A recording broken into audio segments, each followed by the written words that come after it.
힘들 건 사실입니다. 예. 사실이지만 뭐 이 돈이 미네르바 때문에 더 생긴 수요인지 아닌지는 검찰이 어떻게 밝히겠습니까? 밝히기 굉장히 힘들 거예요.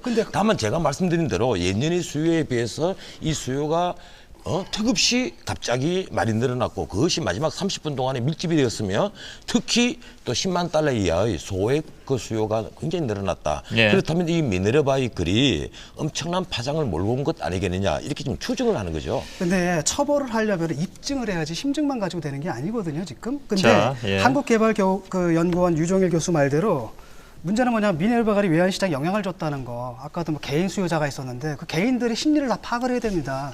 나 같은 게 기록이 아빠다라고 한다면 아니 연초에 환율 오를 거고 연말에 떨어지는 거 뻔한데 미네르바 글을 쓰든 안 쓰든 하는 거 당연한 거거든요.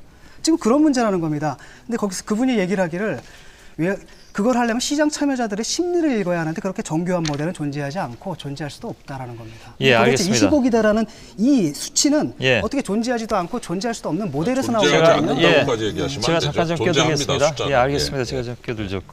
아까 이 문제는 요걸로 좀 정리했으면 좋겠는데 이 질문으로.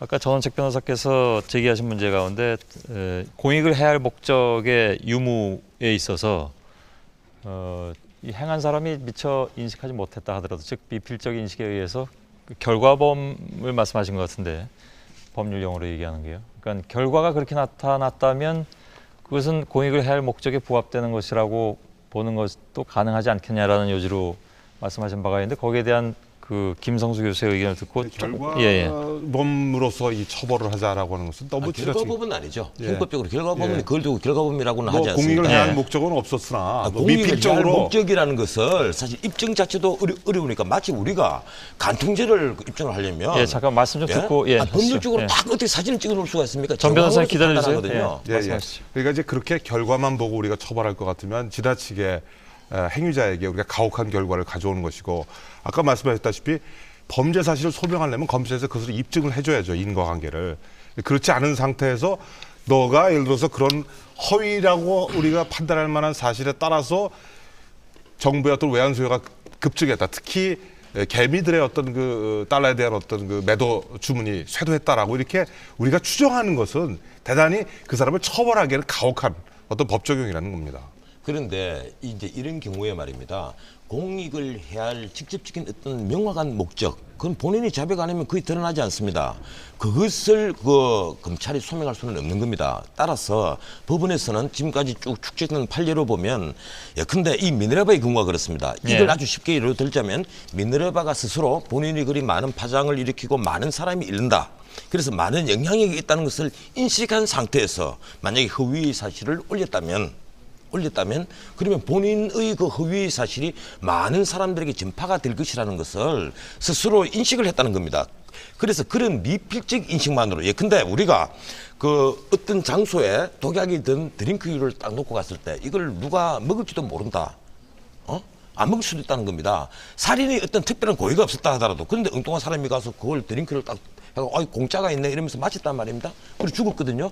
그럼 이것도 미필적 고의냐 인식 있는 과실이냐 하는 것으로 많은 논란이 벌어지지 않습니까? 그럴 경우에 미필적 고의로까지 보는 거와 마찬가지로 이 사안도 자기의 그리 많은 영향력이 있고 따라서 그런 상태에서 허위 사실을 올렸다면 이건 미필적 인식이 있다고 보는 거예요. 공익을 해야 할 목적의 미필적 인식이 있었다. 그건 확고한 대부분 판례입니다. 한 건 두 건이 아닙니다. 예. 그걸 가지고 여기서 계속 논란을 일으키면 그러면 법률 체계를 전부 다 바꾸자는 얘기입니다.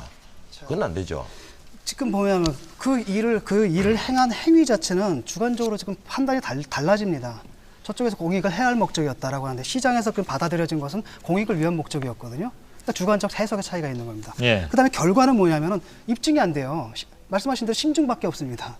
이래놓고서 사람을 구속한다라는 게 그게 왜 심정밖에 없습니까? 허위 좀 전에 사실을 올린 것이 지금 명확하지 않습니까? 그리고 인터넷에 그 미네르바의 글을 수도 없이 조회를 하고 일파만파로 많이 읽힌 것도 사실로 밝혀지지 않았습니까? 아니요. 그런데 왜 입증이 없다고 그럽니까? 아니 그게 아니라 그 그것으로서 결과에 대해서 입증을 한다는 거예요. 그 사람의 행위의 결과가 어떤 결과를 낳았느냐에 대해서는 그러니까 심증밖에 없다라는 겁니다. 그러니까 지금 우리 진 교수가 법학을 전공을 안 아니 우리가 하셨으니까 자꾸 그 점은 우리가 좀 전에 네, 동의를 사실에 대한 했잖아요. 입증도 어렵고 그렇죠. 더더욱이 그것이 공익을 해야 목적이란 아니 주관적 교수님 어떤 법학을 또 목적도 가르치시는 분이 자꾸 그렇게 말씀하시면 아니, 어떻게 그건- 합니까? 아니 그건 각자의 의견이니까요. 예. 그건 견해 차이고. 그건 견해 차이가 아니죠. 아니 그 뭐 법학에서 그럼 해석론이 단 하나밖에 유일하게 존재하잖아요. 물론 그건 그렇지 않습니다. 네, 전 변호사님. 다양한 해석론이 있을 수가 있는데 제가 예. 보기에는 이미 기본- 통술화돼가 있고 이미- 판례화돼가 있는 것까지 일일이 시비를 걸면 어떻게 우리가 여기에 합니까? 대해서 충분한 토론했는데 결론 날 수가 없습니다. 왜냐하면 예. 공익을 해야 할 목적 자체가 불명하고 허위의 사실이 도대체 뭐냐에 대해서 좀 더 숙성한 상태에서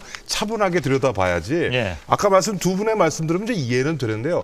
그것이 명백히 허위의 사실이라는 것 자체에 대해서도 상당한 여전히 논란거리가 있다는 거죠. 자, 뭐 열띤 아니, 허위 토론 공문을 잘 올려도 듣고 허위 있는데, 사실이 아니다. 예, 전 변호사님 뭐 이렇게 알겠습니다. 판단하십니까? 우리 시민논객 여러분들이 어떤 의견을 가지고 계신지도 좀 궁금하네요.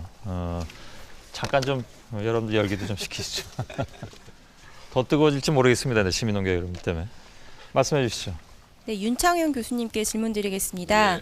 네, 미네르바 글 때문에 20억 달러가 손해가 나고 국가 신인도가 하락됐다고 이렇게 말씀을 하시는데 저는 사실 잘 이해가 가지 않고 납득이 되지 않습니다. 교수님은 경제학자시니까 학자로서 경제학자의 그 양심을 걸고 정말 진심으로 그 글 때문에 그렇게 됐다고 생각하십니까?